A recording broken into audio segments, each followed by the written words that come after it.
You.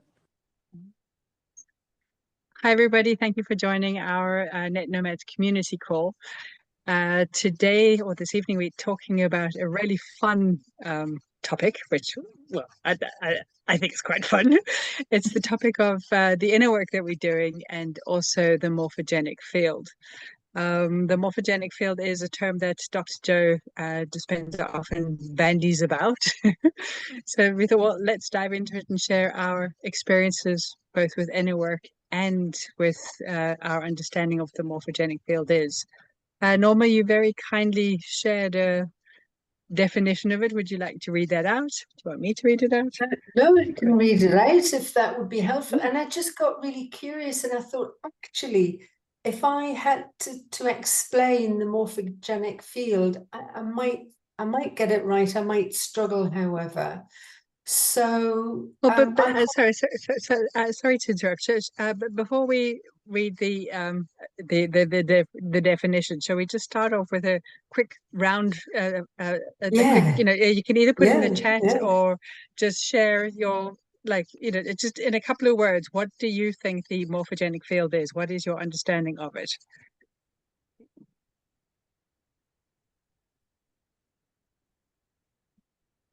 Start with easy questions.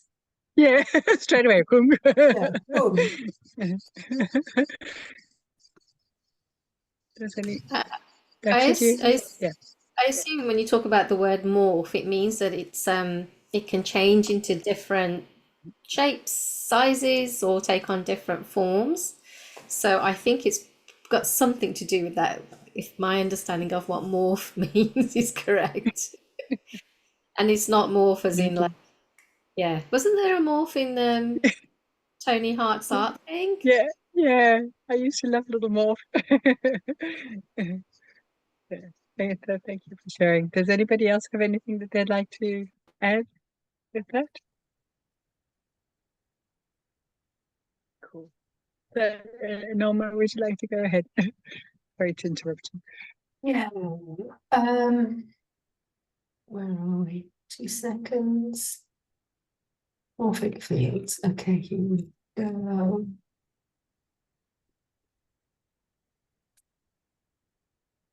Bear with me.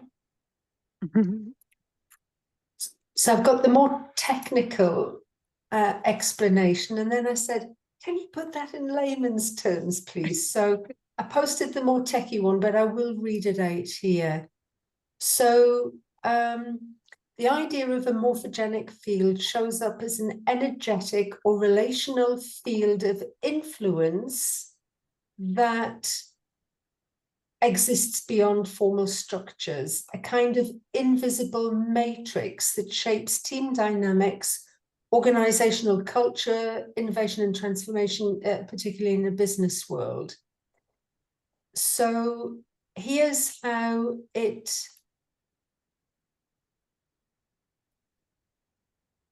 I'm just looking to see. No, I've got the wrong bit. Okay.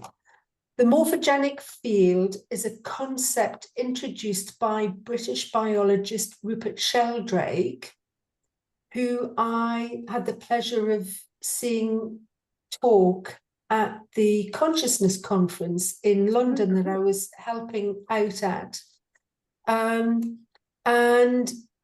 Rupert Sheldrake describes a kind of non-physical blueprint or field of information that influences the development, structure, and behavior of systems, especially in biology, but also in consciousness and social organization.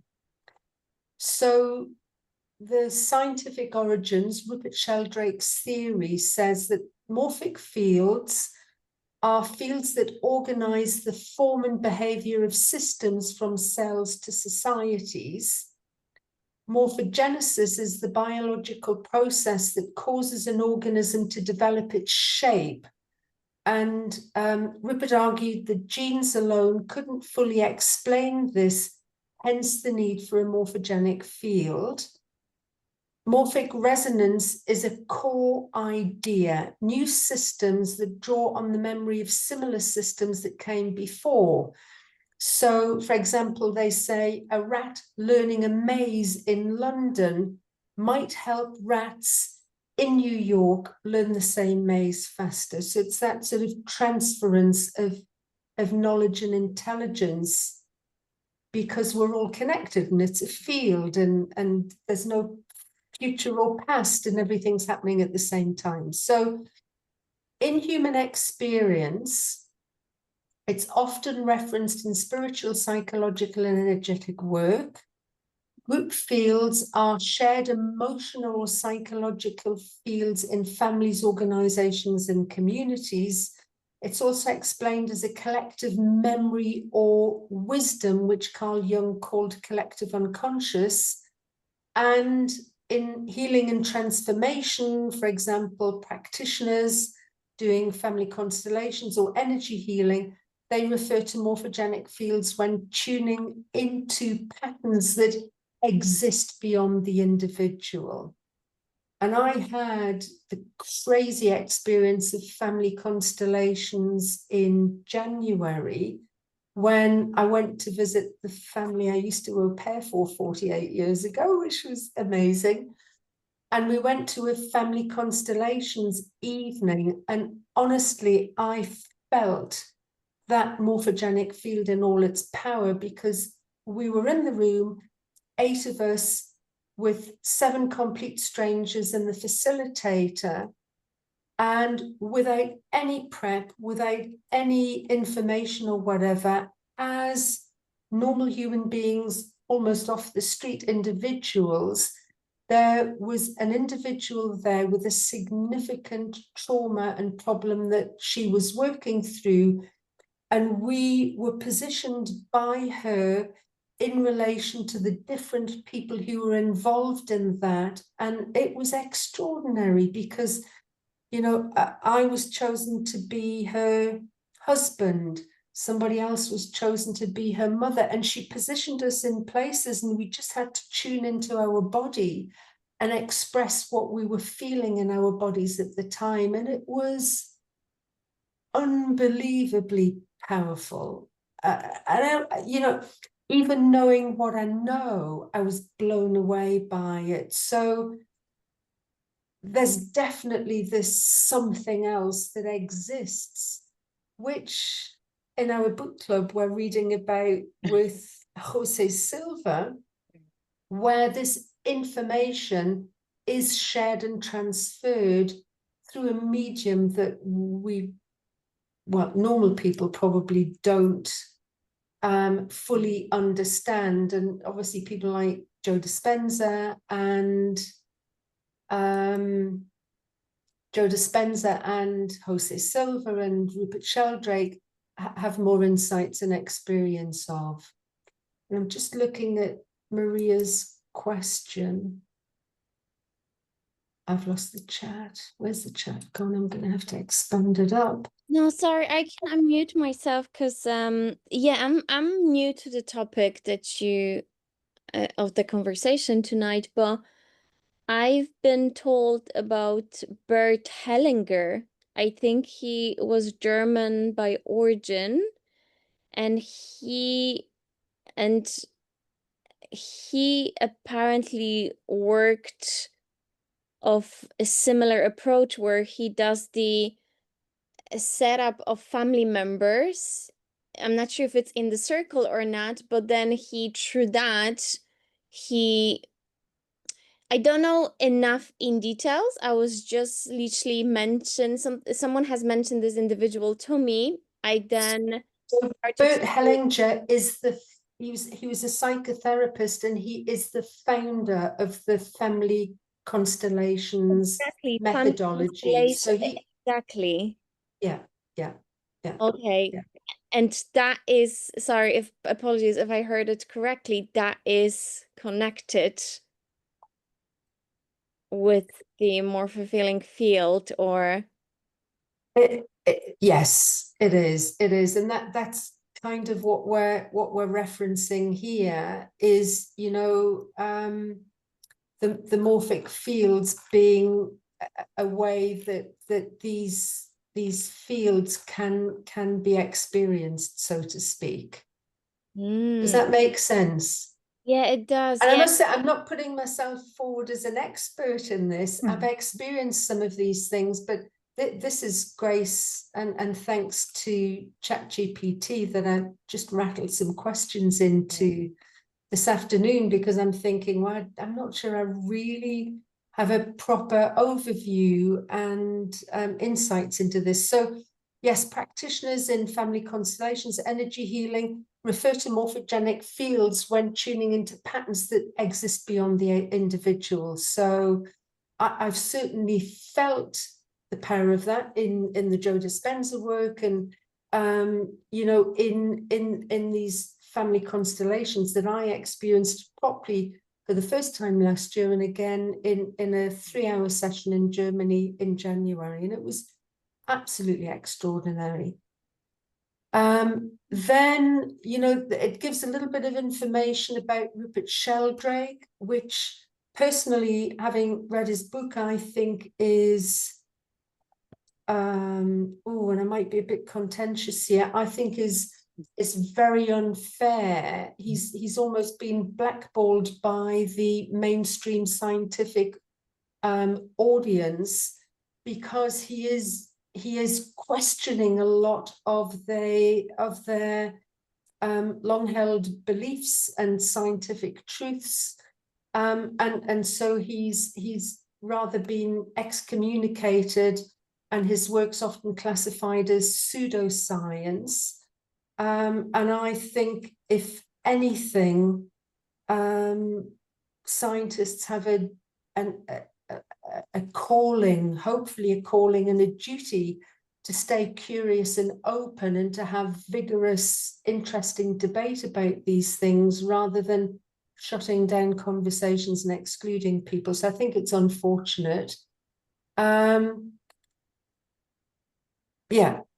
So in summary, a morphogenic field is a hypothetical, invisible organizing force that guides the development and the form of living systems, that connects members of a species or a group through shared information or experience.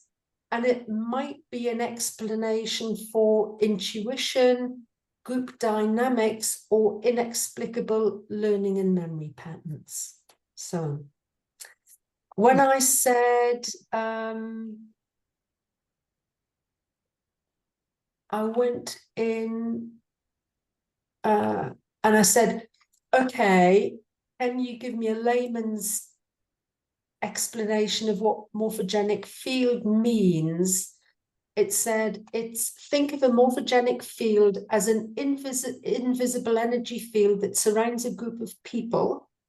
It holds the vibration of that group, how people behave, how they treat each other, what feels possible and what keeps repeating. And it said it's kind of like Wi-Fi for feelings, thoughts, and patterns. You can't see it, but you can feel it when it's strong, weak, messy, or clear. So that's lovely. There you go. Thank you very much. Discuss. I mean, it's really funny because, you know, the social environments, I don't know about you guys, but the more I do this inner work, the less I am inclined to spend time with normal society events. It just makes me go because it just feels so icky. It really does. And when we hang out in groups like this, where we kind of, you know, talking the same kind of language, or you know, we have different understanding of life and what we're experiencing, it does seem to just, you know, the energy feels different. And I really love this idea of, you know, this is, we tapping into our morphogenic field. And from my understanding, it happens with cultures. It happens with, you know, with family units, with cultures, with village cultures. You know, so it starts off with your immediate environment, and then, you know, it just goes out, and each section has its own field, basically, that we all tap into. I'd love to share a really personal experience that I've had with the morphogenic field.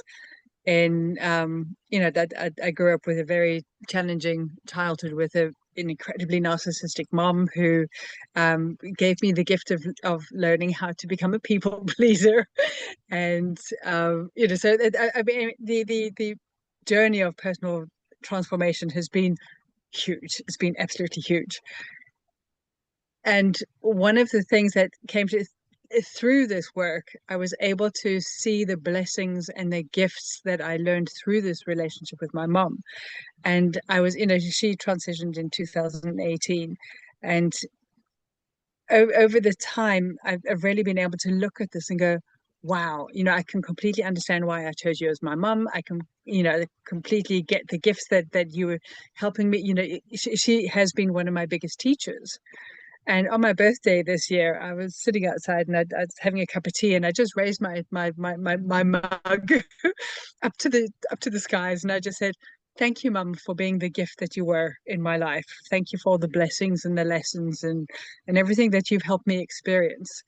And at the time, I mean, I have it now as well. I just felt such goosebumps. And one of my favorite Dr. Joe quotes is "shimmering the web."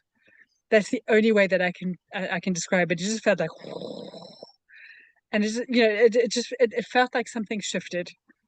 I had no idea what, and I thought, well, you know how we doubt ourselves, and it's like, okay, no, I'm just imagining that. And then that evening we had, I think it was at one of our Awakened Wealth classes, and Ulrika, who is a medium, which I didn't know really at the time, she, you know, I shared it, and she says, she said, your mom is here if you would like to hear what she has to say. And I go, okay, yes. And then the message that came through was, it's such a surprise to me that you feel this way. I never expected that to happen, but your saying that has broken ancestral patterns, that our family is free. And I sobbed for the rest of the call. I just sobbed. And that for me was such a beautiful, visceral experience of what I understand the morphogenic field to be. And that was part of the reason why, is like, in sharing this, is like, how have we all experienced this? And, you know, how is the inner work that we're doing changing, sending out these ripples? You know, we hear about it, you know, the changes ripple out, it sends ripples out. And what I'd like to, you know, suggest is that it's the morphogenic field that we're rippling out into, and the quantum field, or every other term. So yeah, over to you guys. I'd love to hear what other people's experiences are, and thoughts and ideas.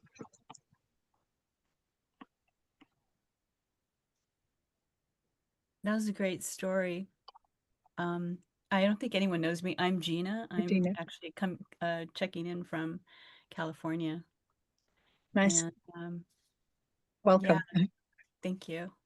Yeah, that was a great story. I could totally relate to that completely. And where I've seen the ripple effect is, like, you know, with my brother and sister, and how their worldview has kind of met me where I'm at.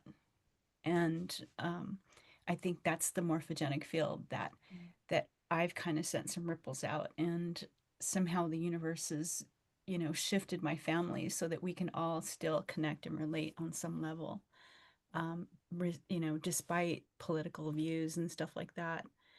And one of the things was, I had a brother that was a bully, and I had a lot of baggage around that, as you know, as an adult, you know, thinking about poor me.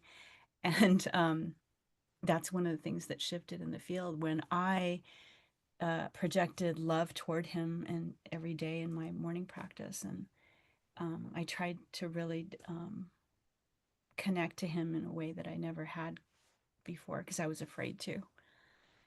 And it totally shifted. One day, I went to, it was a Christmas morning, and I walked down these stairs, and he had just entered the house, and he just looked up at me and he said, "Hi, Gina, Merry Christmas. I have a gift for you." And he handed it to me and he gave me a hug.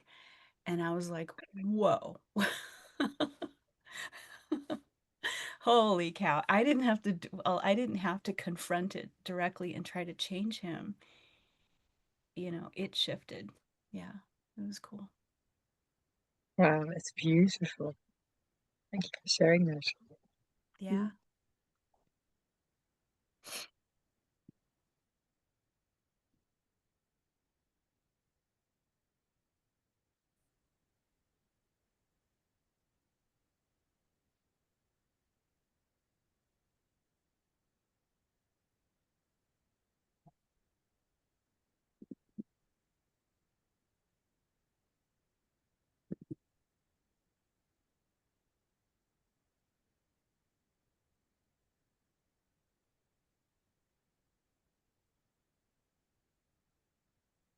Actually, I'm just wondering, is this only about feelings, like emotions? So there was, I mean, I have like a story. So this is 30 years ago. So when my father, he had like a stroke, and actually he passed away like 30 years ago. And he was like for a week in the hospital. But we didn't know that. Nobody of our family knew it. So it was in another town. And we only learned when he really passed away. But so at the moment, like afterwards, I learned about it. So at the moment when he had the stroke, like physically was dead, but he was reanimated afterwards. So I felt like a big pain in my lower body. And so this stayed for the entire week until he passed away. And we only learned about it afterwards. It was really, I never had it before. I never had it after. I was in hospitals. I let everything checked in my body. Nobody, I mean, found anything. And then so when he really passed away, so the week after, exactly, I mean, it started to get better the day before. But then so exactly this day, this moment, it was gone. Is this also something like this, or is this something different? I can absolutely imagine it would be the same kind of thing. I mean, we think are so too. absolutely tapped into each other. Yeah. Yeah. Wow, what a story.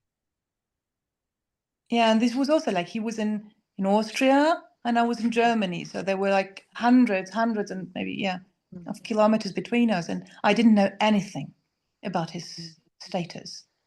So, but he being in the hospital, I was in the hospital as well for that. So I got checked in several hospitals.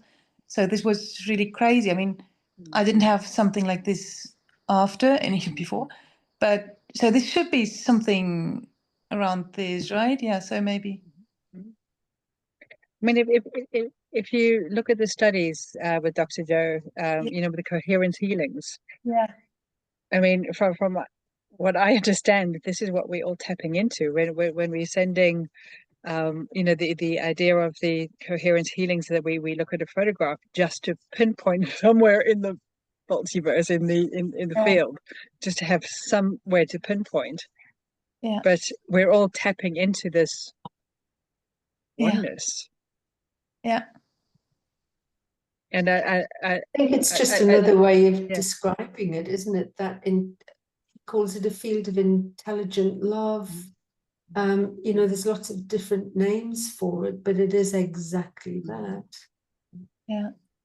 And it could be that we have, you know, from my understanding of Dr. Joe's work, he explains that, you know, each cell has its own consciousnness, and then that forms chemicals, and that chemical has a consciousness. And then those chemicals form molecules, and those molecules have their own consciousness. And then those molecules form an organ, and the organ has its own consciousness. So it's like layer upon layer upon layer upon layer. And I think the same thing happens with us. So we consist of all these multi-layered consciousnesses. And then, you know, and then it goes out to our family, our friends, our loved ones, our colleagues. And then every grouping has its own consciousness. And I think it's also this aspect of, you know, morphogenic field theory kind of says the more you repeat a pattern, the stronger it becomes, which is where this whole concept of mental rehearsal comes in. You know, the more we do that day after day after day after day, then it becomes automatic. but there's also this aspect of transference where and I loved your story, Gina, where you're explaining how you just felt what you were feeling, and there's almost this aspect of that sort of gives an energetic bump or a nudge to your brother, who then responds in a different way. So I often use this now in coaching work that I do with clients, and in the EFT work I do with clients, where I had a lady last week actually, and has a very difficult relationship that she's working on, and can't find a way to actually talk person to person with that individual, with the hope of finding a resolution. So we've worked out a process that feels good for her, where she goes into a mindful meditative state and talks from her higher self to the other person's higher self, and just empties out, and then listens to what that other higher self has to say, and they just empty out, and then there's a process of forgiveness. And I can't wait to see her in a couple of weeks' time, because I've used that technique myself with a tricky situation around my mother before she passed away, with a difficult neighbor, and it just changed everything. But it was quite hard work, because actually I just wanted to go down and punch him on the nose and tell him off, and tell him to stop bullying an older lady with dementia who was getting upset about it, and it was just like, no, stop, change, don't do that. And it was just sending love, sending love, sending love, and boy, was that hard work for the first couple of weeks. And then it just seemed to kind of melt away, and that friction that you can sense but you can't really explain it was just gone. So I think for me it is very real, it is very powerful. I've experienced when I separated from my partner, and I just thought, I've got to move out, even though it's my house. I'm going to move out, and I'm going to leave him there, because he hadn't even really started processing, although we'd been unhappy for quite a few years. And I'm going to leave him in the house. I'm going to move out. And I was talking to friends, and she said, write a letter to the universe and be very clear and specific about what kind of a place you want to rent. Because I was dreading having to go out and look for rental property, because, how many hundreds of properties do you have to look at before you find the right one? And it was just, I just didn't want to do that.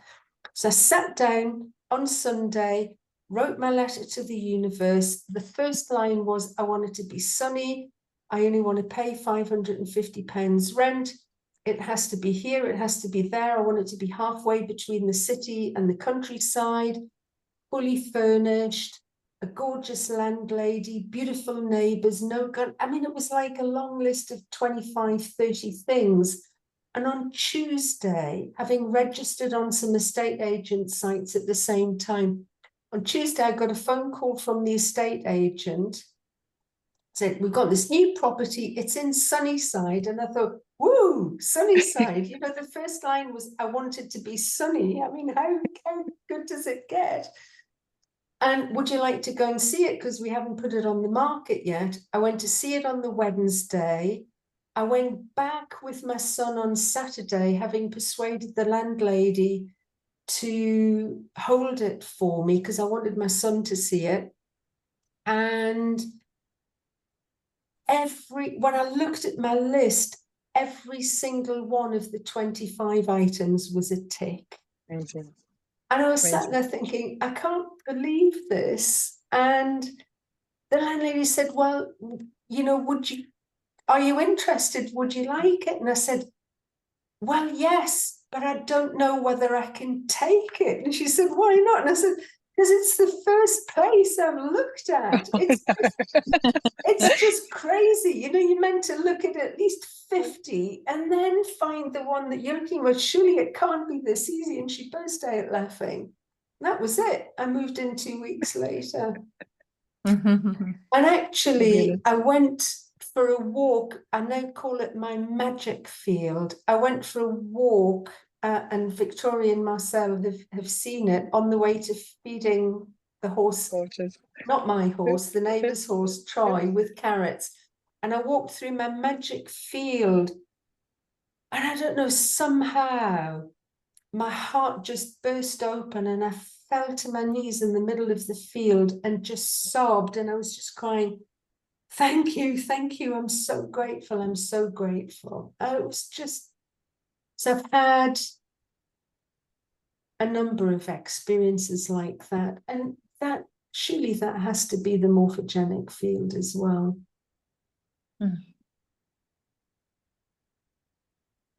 And another aspect of the morphogenic field that I'm absolutely passionate about is like the abundance and our thing with money. How for the bulk of us, we buy into lack and scarcity, even though many of us don't. You know, we don't necessarily have problems with it, but if you look at these subconsciously, the underlying beliefs, we share that. And a lot of it isn't even our ideas. So how are we being influenced subconsciously by the morphogenic field? And it's only when we make it the unconscious conscious that we can actually question and go, no, hang on a second, is that really my thought? Is that really what I believe? Because we just accept things blindly. And, you know, is that just from stuff that we've heard as a child? Or, you know, how much does the morphogenic field influence us is the big question that I'm asking.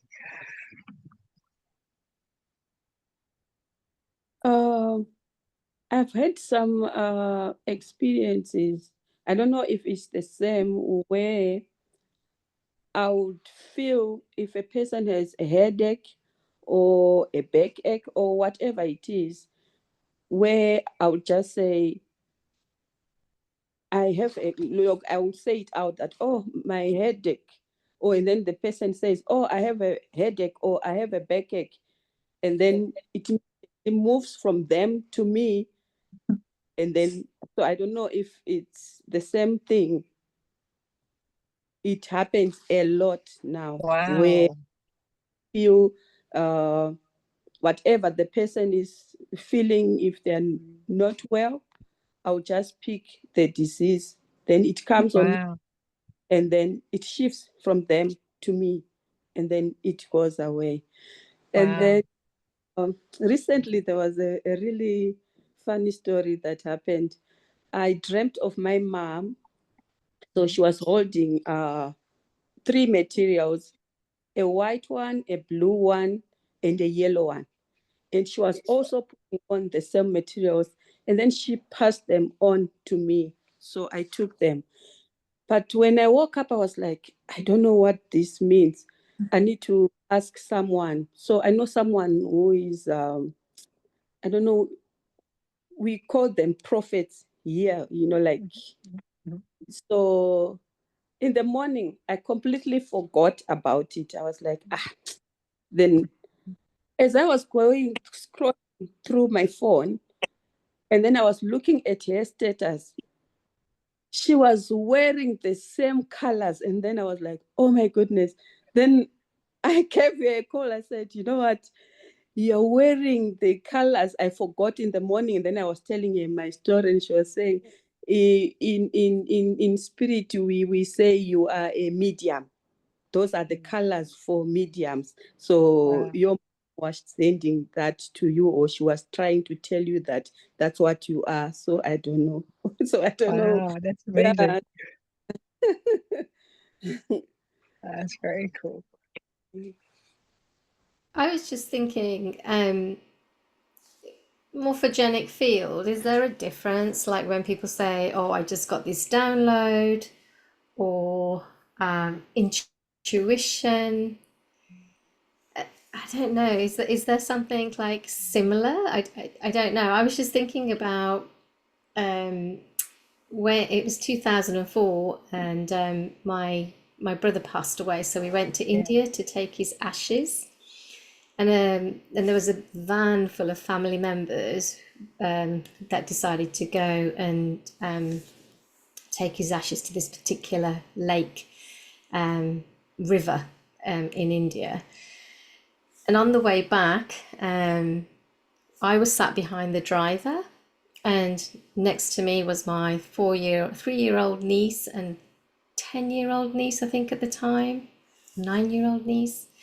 And I remember thinking, the driver's not wearing his seatbelt. And I thought, well, that's okay, because I'm going to put my seatbelt on. So I turned to put my seatbelt on, but there was no seatbelt. And in India, they don't wear seatbelts. And then I just had this thought like, oh, if we have this accident, it's okay. If we have an accident, I know that both my nieces would be absolutely fine. And then literally 5 minutes later, we got hit by this lorry. And we went flying over the other side of the road. We were all upside down. My niece stayed because she was sat on my lap, and my niece stayed in my arms. My other niece was absolutely fine, and everybody else had lots of cuts and bruises. And unfortunately, my auntie, my dad's sister, who said she wasn't going to come, and then she changed her mind last minute. She passed away, not directly after the accident, but she went into what they call a glucose coma, and she didn't come out of it. And I still think about that story, and I think to myself, where did that come from? I don't know. Is that a download? Is that the morphogenic field? I don't know.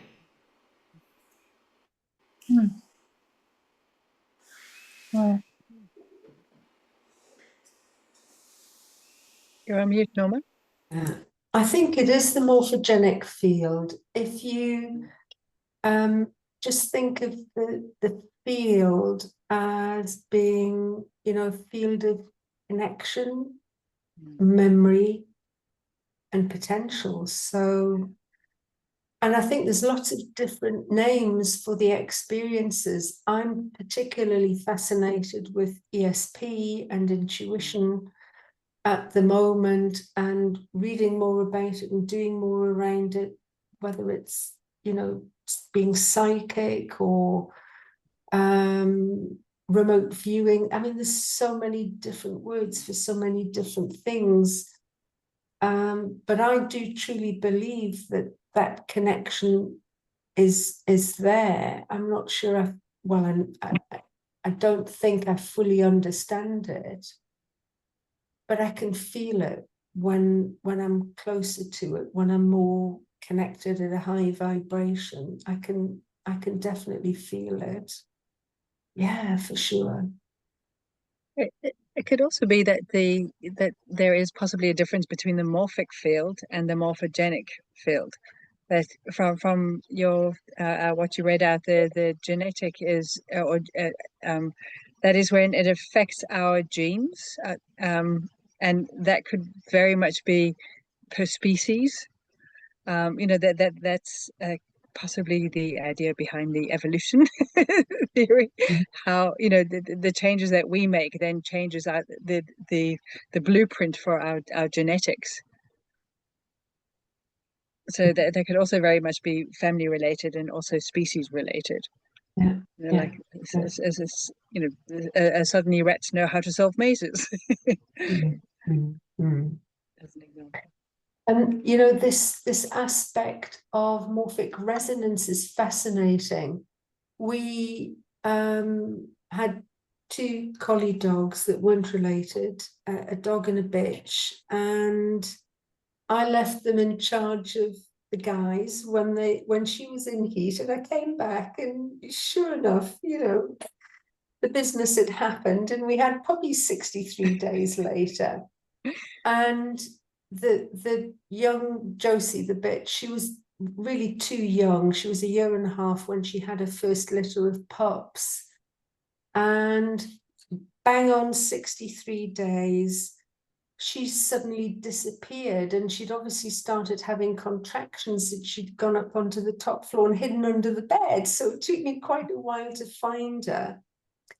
And I brought her down to her whelping box that we had, and what a beautiful, extraordinary process it was, sitting with her as she was giving birth to these, I think it was 5 pups that she had the first time. And she knew exactly what to do. She knew how to lie and position her back legs so that she could push. And then the minute the pups came out, she was licking them to clean them up. She bit through the umbilical cord. I mean, you know, where does that, and that for me is morphic resonance. It's that, you know, ancient wisdom and learning that's passed on from generation to generation. It was just beautiful to watch it. Yeah. And then It's Dad, amazing. Joss, the dog, poked his nose like that much round the corner, and it was, wow. And he wasn't allowed anywhere near the puppies for the first couple of weeks, and all of this sort of instinctual stuff. It was just extraordinary. So lovely, and such enriching lessons in the wisdom and power and beauty of nature. Yeah, I'm just thinking about a butterfly. Oh, I'm sorry. Yeah. No, okay, go ahead. Oh, I was just thinking about butterflies, you know, like how does a butterfly, I mean, how does a caterpillar know? And how does it turn into this amazing, you know, flying creature that's so beautiful and elegant, and then the monarchs that just know how to travel these humongous distances, you know? It's like I don't even know how to, you know, get to downtown, drive my way around San Francisco, and like, there are these butterflies that can just travel thousands of miles to their, you know, on migration, and it's like they must be getting this information from somewhere. You know, it's an insect, for goodness sakes. You know, it doesn't have a large brain. You know, it's tiny. So yeah, it's pretty miraculous when you think about it. You know, like where is that information? Where is it? Where is it hiding from us? And how do we access it more often, you know, when we need it? Like the you know, I think about the 100th monkey effect as well, you know, like how is it as a collective? Are we growing and learning together, you know, and the work that we do at the Dr. Joe meditation, you know, how is that affecting, you know, all of the humans around us, and are we having an effect? It would be nice to know. I want to know. Have you heard about it's Hawkins scale of the scale of resonance, with the different emotional scale, and if it's, you know, someone resonating at I don't remember the numbers, I'm sorry, I'm really bad at that, but you know, someone resonating at like 400 has an effect on like 50,000 people, and someone resonating at 500 has an effect on like 200,000 people, and it just scales up exponentially.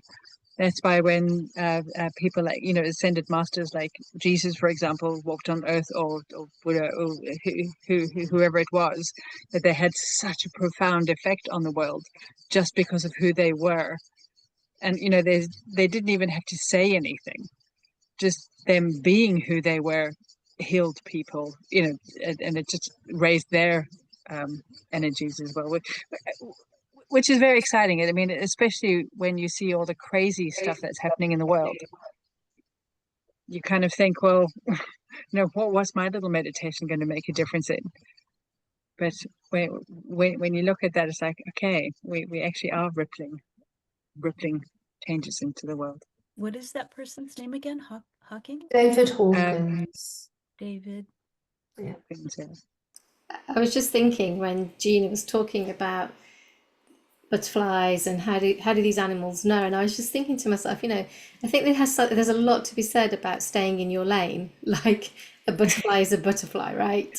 And it's like a caterpillar, turns into a butterfly, and it's like they don't try and be anybody else but who they are.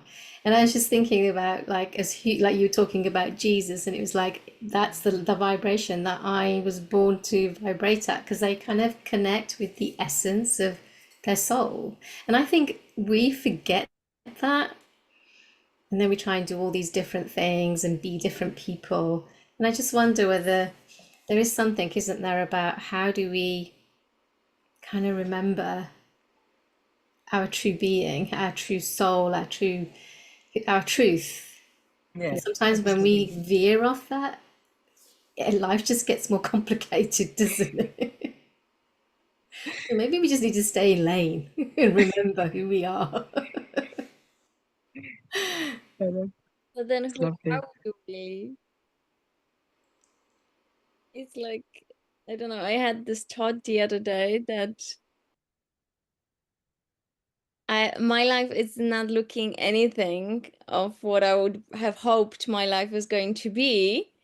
I'm not sad or anything, but it got me to think, where is the belief of me being a creator and maybe being really bad and manifesting things, and then my soul just being on its journey and just doing whatever. I had this thought process. I was like, if I think about a few aspects in my life, nothing is the way I thought it's supposed to be. Again, I'm not complaining. I'm not saying it's wrong, but then I started to think, where is the line between like me being the creator and me surrendering to whatever my soul has its mission with in this lifetime.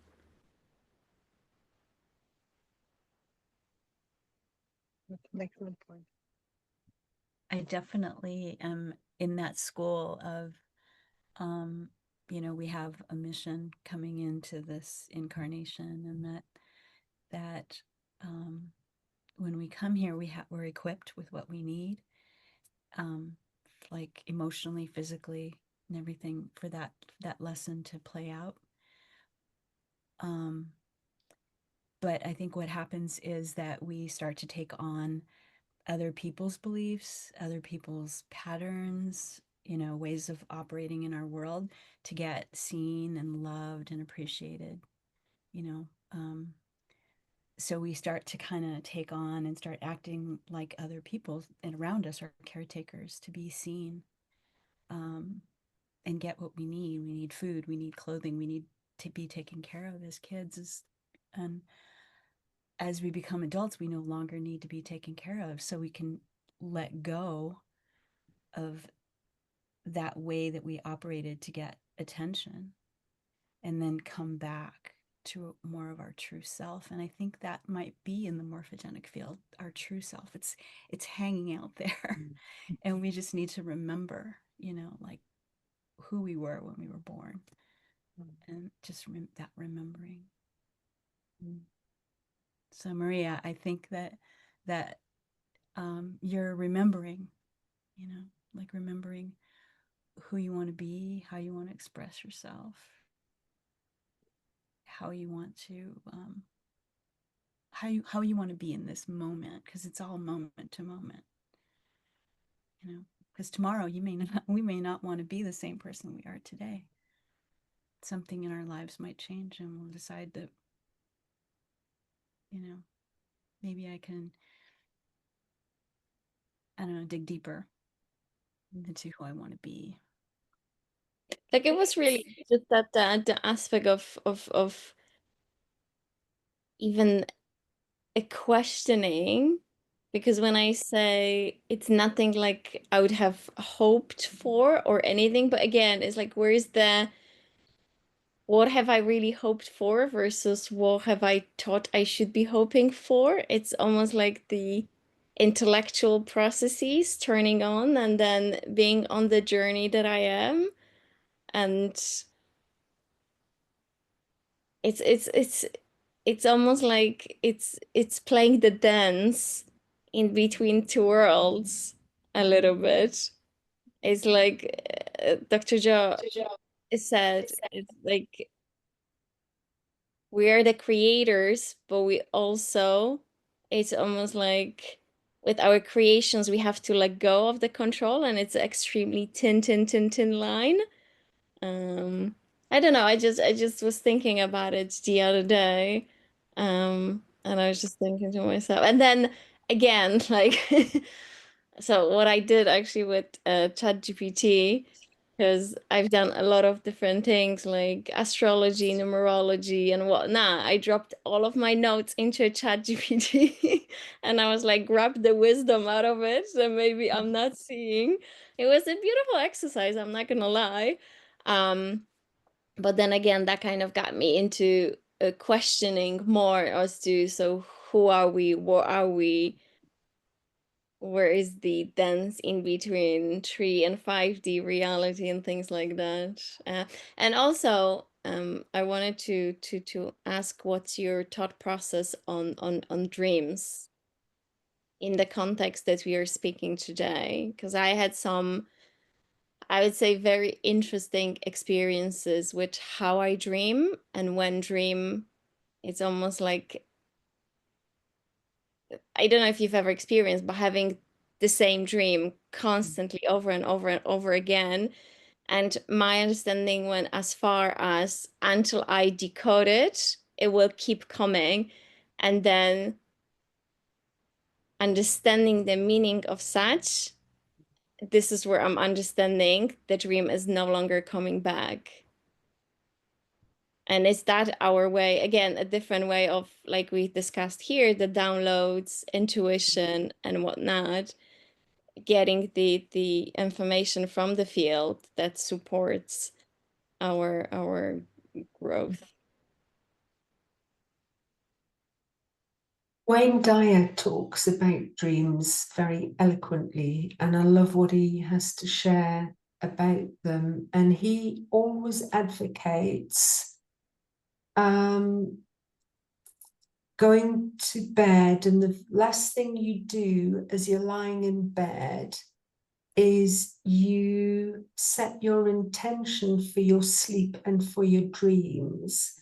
And, you know, you could, whatever you want to create, but just create a small, you know, sort of commitment, and say, or question or commitment, or, you know, what you want to create. And, you know, may I dream, and may it be about this issue, and may I remember it in the morning, and may I be able to take the learning from that. I mean, you know, whatever you want to do, and set your intention before you go to sleep. It's a bit like Joe Dispenza's think box. Before you meditate, you kind of go in your think box, and then you go off to sleep, because that sort of phase before you go to sleep at night is a bit like the phase at 4 o'clock in the morning. You know, you're closer, your vibration is closer to the field, and you've got more connections. So yeah, can't wait to hear about this on Sunday, Maria.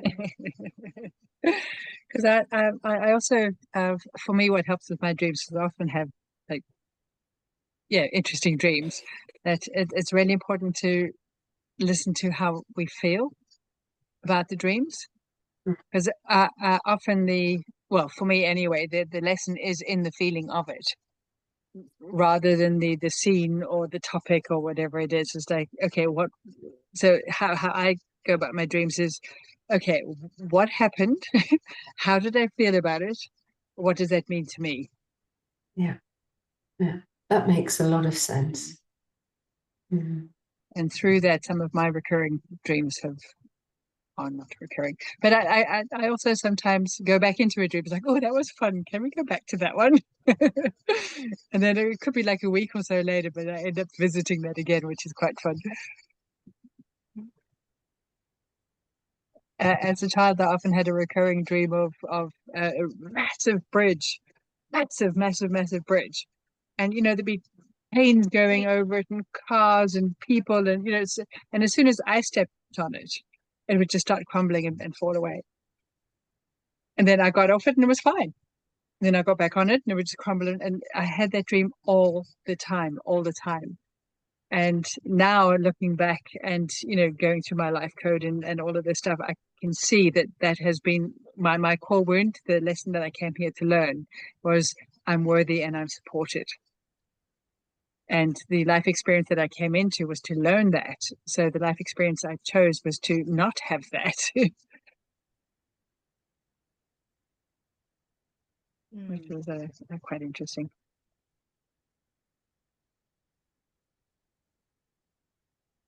No, I had this one dream. It's gone now, but it's been with me for a number of years, where I would kill someone. I could never, there was never a face of this individual in my dream, and then I would try to hide the body, and then one way or another, the blood would start leaking, either through, like, once I hidden someone underneath the tiles in the like bin bag, and once it's like almost like I pushed the body into the river, but then it almost like the strength of the river, it pushed it back up. And it was dreams like that, and I have to say I didn't know how to decode it. And then once I was chatting to my friend, and he's like, and that actually began very much at the same time when I started my inner work, and he gave me this idea, what if it's you? And as I'm going through the transformation and the phases, especially, there was never a face of this individual, and then it ended. Lovely analogy, yeah. I was also thinking it could also be our shadow selves, the aspects that we try to get away and kill and destroy, that they just keep on coming back. They keep on coming back until we are able to face them and embrace them and integrate them. Yeah. That's also an interesting one. Yeah. Now, dreams have become a subject of my interest for quite some time now. Yeah, fascinating. Yeah, it really is.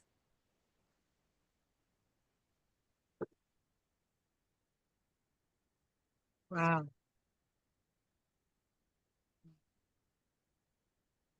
And I was That was a gorgeous. Sorry. sorry, no, you go ahead, Oh, Norma. go ahead. Go ahead. No, I was just thinking again about, those moments where, like, saying about staying connected, and I have to say that I have a zero skill set in the aspect of knowing where I'm going, where I'm cycling, in a sense, like, I need my Google Map. If my Google Map isn't with me, I'm just completely lost.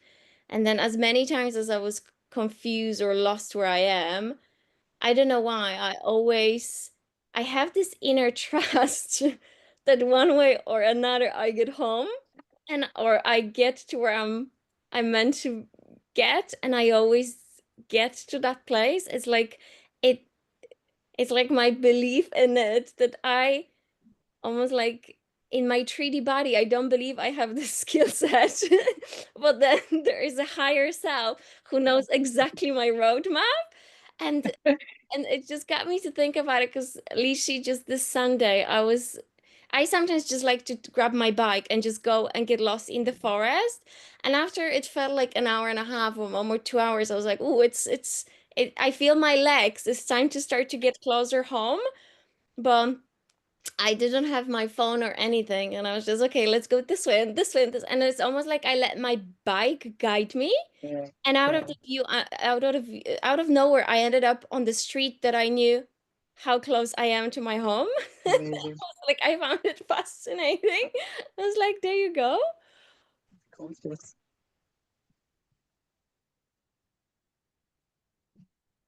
Being comfortable in the unknown and trusting. It Yeah. really is, and it's the trust, isn't it? That's super. Yeah.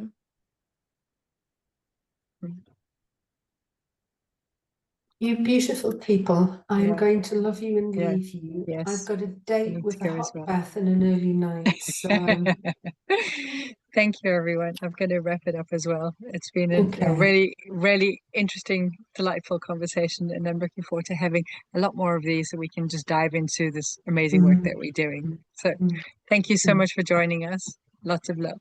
Lots of love. Bye. Bye. Bye, everyone. Ciao.